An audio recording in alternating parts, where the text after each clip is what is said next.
கொண்டாடுதாம். பார்வதி கல்யாணமாம் அதனை பூலோகம் கொண்டாடுதாம். தாயாரின் ரூபத்தில் வேப்ப மரமாம், சிவனாரின் ரூபத்தில் அரச மரமாம்.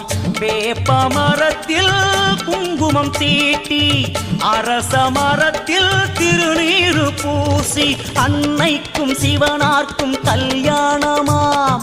மங்கையரின் புலவையிலே மரம் சிலிர்க்குதாம். பார்வதி கல்யாணமாம் அதனை பூலோகம் கொண்டாடுதாம்.